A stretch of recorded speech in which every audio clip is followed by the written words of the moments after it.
Hello and welcome to day 2 of the ETHRWorld NexTech HR Summit 2021 around the theme of transformations in workplace. I hope you all enjoyed the insightful content by our esteemed speakers on day 1.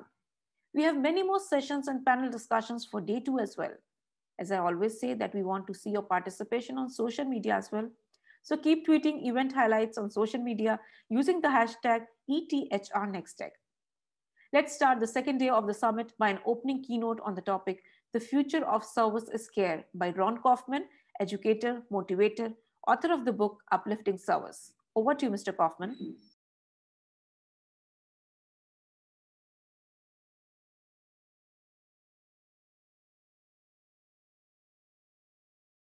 Well, hello, everyone. Thank you so much for the privilege of helping to kick off day 2 of NexTech, transformations in the workplace. What an incredible time for all of us to be alive, and what incredible responsibility you have as leaders of HR in your field. I'm just absolutely delighted to be with you today. I'm going to be speaking on the topic, which is the future of service is care, transformation in the workplace for customers and for colleagues. Now, some of you may already know me. I'm the author of a New York Times best-selling book called Uplifting Service, and you may have heard of the title or seen me on YouTube or LinkedIn or one of the other social channels. But you may also know me because I've been to India more than 100 times. 100 times. Yes, I've been living in Singapore since 1990. So for the past 3 decades, based in Singapore, I've been traveling all over the world. And of course, Singapore and India have a very close relationship. So over the years, I've had the privilege of working with so many of your truly grand organizations that help to build India to what it is today.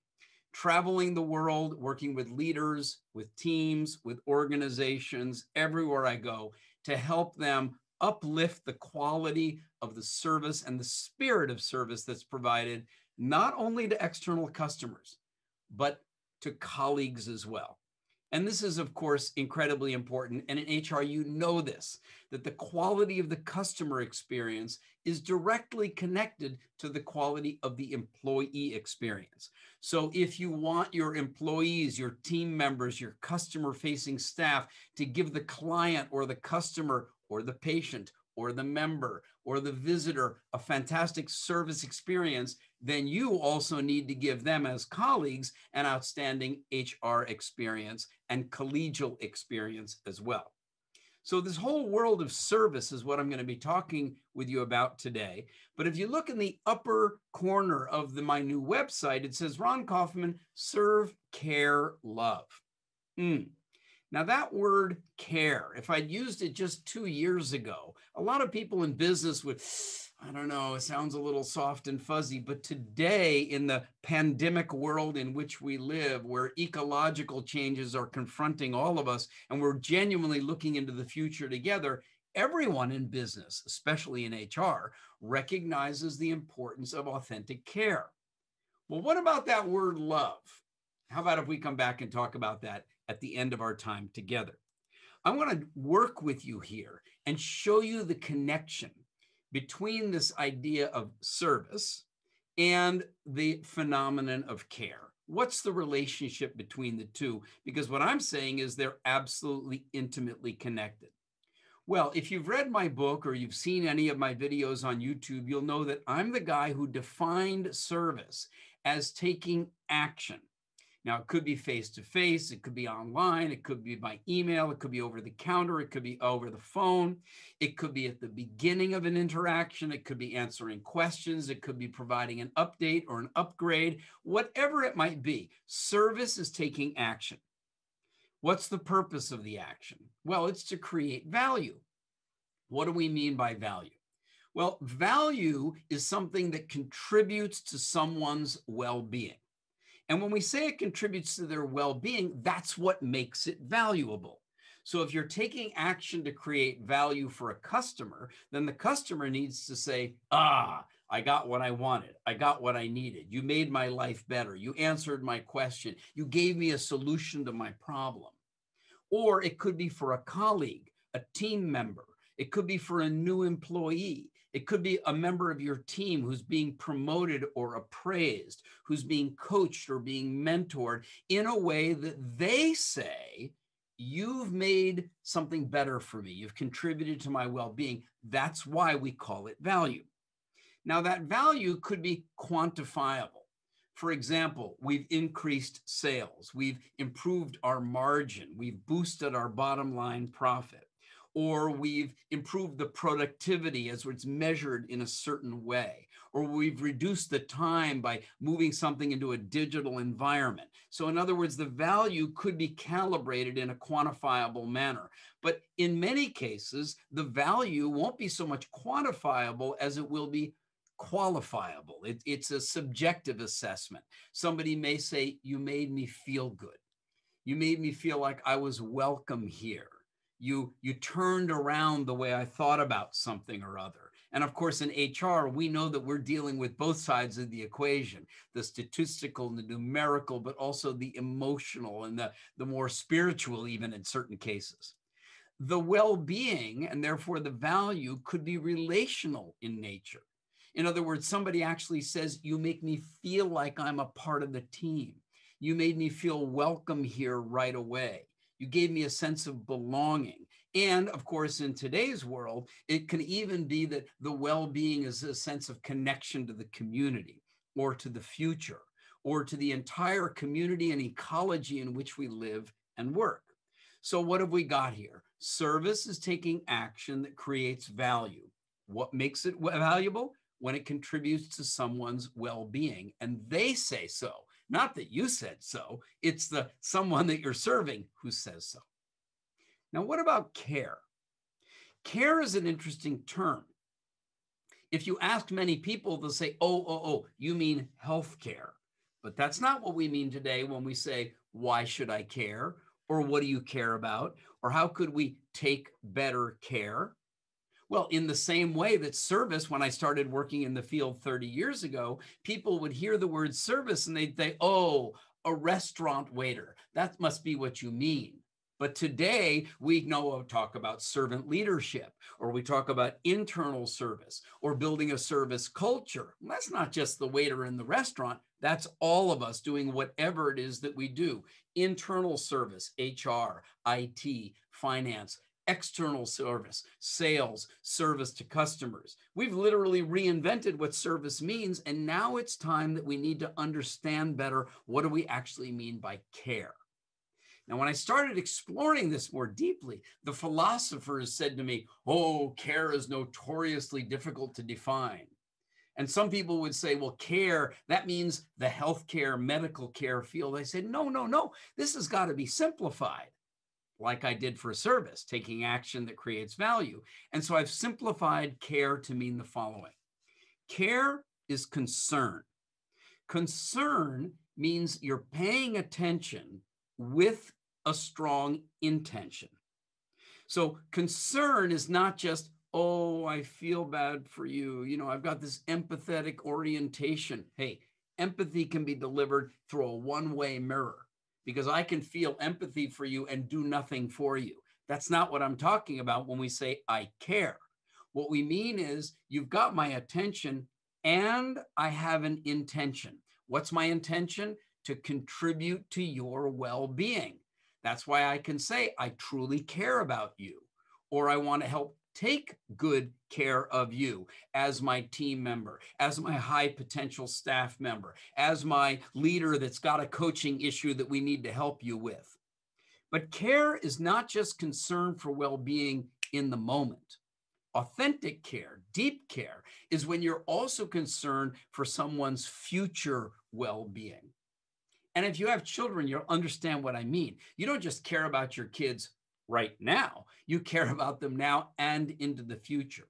If you truly care about your employees, you're not only concerned for their performance in the moment, in this week, this month, this quarter, you're concerned for their careers. You're concerned for the development of their potential. So you care about their future well-being.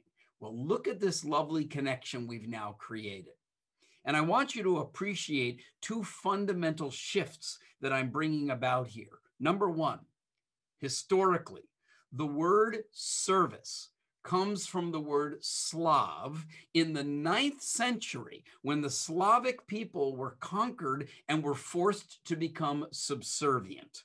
And that became the root of the word slave. And then slave was the root of the word serve. But that's not what we're talking about today. It's not like the customer is king and the service provider is a subservient slave. No, no, no. If serve is taking action to create value, then the service provider is the creator of value. The person who serves is the source of greater well-being in the world. That's not a slave. That is one of the most esteemed positions of all, being a service provider. Nice change of point of view. We've done something similar with the word care. Now, you may not know this, but the word care originally came from the Old German. The word was karu. And what it meant was to grieve. Because in the old days, if you were wounded, if you were sick, or if you were old, you were going to die. So the only thing that we could really do for you was worry about you or tend to you as you were going through your demise or grieve for your passing. That's not what we mean by care today, is it? No, today, what we mean is that I'm going to encourage you. I'm going to enable you.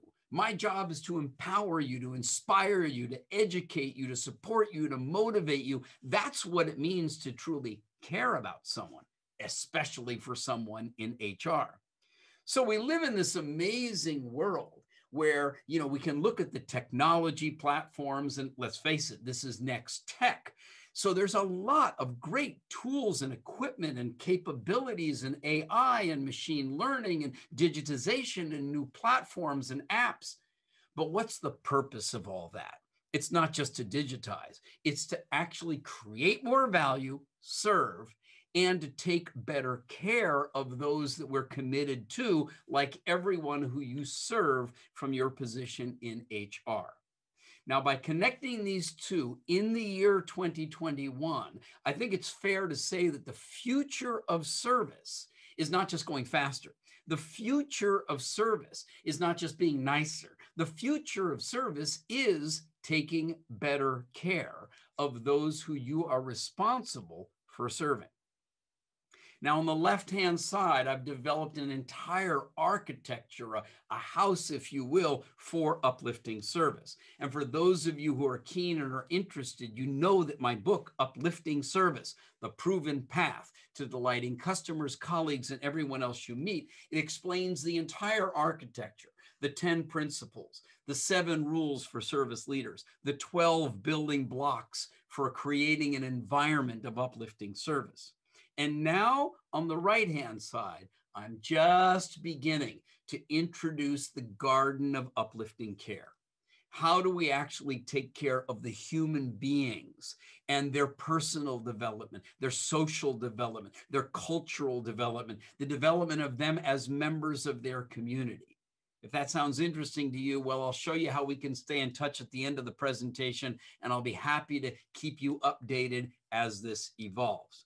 Now, as I said, everything over on the left-hand side, if you're interested in building a stronger culture of service within your organization, the book is called Uplifting Service, and you can find it all over the World Wide Web. Just type in the name Uplifting Service or my name, Ron Kaufman. Now, there's one other piece I want to show you, which is the conversational evolution of service itself. What does that mean? What is Ron talking about? Well, remember, I entered the field of service 30 years ago when I moved to Singapore to help Singapore Airlines and the government of the country of Singapore uplift and improve the service standing of the entire nation. When I came here to start working on that project, service was equated with the word satisfaction, customer satisfaction. Don't make a mistake. 6 Sigma, 0 defects. Do it right the first time. And there was this background understanding that a satisfied customer would be a loyal customer. Of course, we've since learned that that's not true. Maybe it was true back in 1990, But then customer satisfaction became such a commoditized phenomenon that we had to go a little further beyond the service level agreement, beyond just meeting expectations. And so this whole idea of customer delight, not just satisfaction, delight the customer was born. And people focused on don't just meet expectations, exceed expectations. Don't just serve the customer, delight the customer. A little bit of personal touch, do something surprising, a moment of magic. And you know from human resources when this occurred.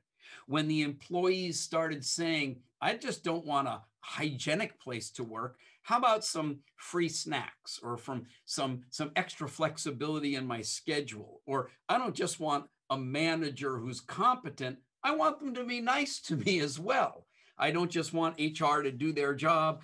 I think they should do it with a smile and a nice tone of voice. Whoa, the world was changing. So everybody started competing to delight the customer or the colleague even more. And then the world evolved again. And people realized it wasn't enough to just offer a moment of surprise or a piece of delight. We had to now think about the entire experience. We had to think about this over the life cycle of the entire employee from the moment of the first interview through the giving of the contract and negotiations, into the onboarding, into their first appraisal, and then into their career development. And if an exit one day was required, we had to think about and take care of that too. Because with platforms like Glassdoor, you couldn't afford to have somebody leave your organization and then speak badly about you. And so the entire experience from the customer side and the employee colleague side came into the fore. Like, that's what we mean by good service. And then it evolved further still, where it wasn't enough to just create a great experience. We said, we've got to get their loyalty. We've got to get them speaking positively about us. We want the advocacy that comes along with it. And that's where questions like, what's the likelihood that you would recommend us to a colleague or a friend came along? That wasn't really the concern when we were just focused on the experience, but it became a much bigger concern when we wanted the recommendation or the referral or the positive word of mouth or the positive commentary on social platforms. And today it's evolving even further still to authentic customer care. Now remember, I defined care as concern for future well-being. So then it's not just, did I satisfy you? It's not just, did I delight you? It's not just, did you have a good experience? It's not even enough any longer to say, did you have such a good experience that you're going to help to promote and advocate and be an ambassador for us out there in the world with your friends so they want to come work here too, or with other prospects so they want to be our customers too. No. Today, the concern is looking forward into the future about that customer. Do they think of us as a vendor supplier, or do they think about us as a true and trusted partner for the future? Do the people who work for you, who you're responsible for cultivating in terms of their well-being and their competency over the course of their entire career, do they think of you as the kind of mentor, coach, source of continuous learning where they don't want to go anywhere else because they're being so well taken care of? Meaning what? That you are concerned for, paying attention to with a strong intention to cultivate their well-being now and into the future. What an extraordinary time to be alive. To have a cohort like all the employees and the colleagues that you're responsible for in your position at HR. What an amazing time to be alive, including during this pandemic era when so many things are being transformed all at once. What I hope to share with you today is some fundamental underlying ways of thinking about who you are, what you're responsible for, and what you truly want to deliver for those you care about and those that you serve. Now, I also want to leave you with a gift, with something that will help you think even more clearly about what might be possible in your organization. with all the work that we've done with companies all over the world, including Wipro, including NIIT, including many other organizations in India, in Asia Pacific, in this part of the world, in Europe, Middle East, the United States, as well as many global companies who have substantial operations in India, we've teased out 4 fundamental rules for successfully implementing a service culture transformation. And if you go to the URL at the bottom of the page, ronkaufman.com, NexTech 2021, or if you've got a device right now where you can capture this QR code or do a screen capture and get it later, I recommend you go there. And at no cost, complimentary, it's a gift, the entire Harvard Business Review cited white paper called Engineering a Service Culture Transformation is available for you to download for free. You can also find me on LinkedIn and on YouTube, where you can follow or subscribe, and I'll be in touch with you there. Now, I want to end this short time I've had the privilege of being with you by saying the following. Remember, I mentioned that, under my name on the website, it says Serve, Care, Love. And how 5 years ago, 10 years ago, 30 years ago, talking about service, everybody understood. Care was a little bit fuzzy. But today, if you don't talk about taking good care and you're in HR, people wonder, how come you're not up to date? Well, I'm the guy that wants to say to you that, you know what, that word love may appear a little bit fuzzy and soft, and I'm not sure about that in business, but just you wait. Because 2 years from now, people are going to be saying, you know what, it's true. We need our employees to love where we work. We need them to actually care about each other so much that they love being on the team.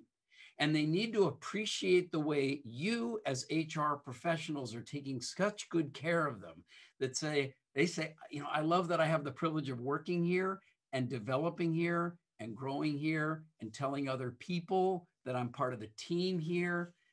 And I actually love my life. And part of my life is what I get to do with my colleagues, especially given the efforts and the energy and the commitment and care that you folks bring from that amazingly important position in HR.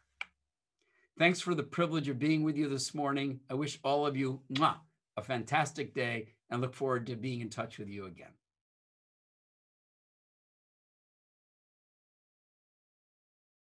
Thank you, Mr. Kaufman, for sharing knowledge with our audience. You can always ask questions by typing in the chat box. Our guest speakers are there to answer your questions. Stay tuned for the next session and keep tweeting using the hashtag ETHRNexTech.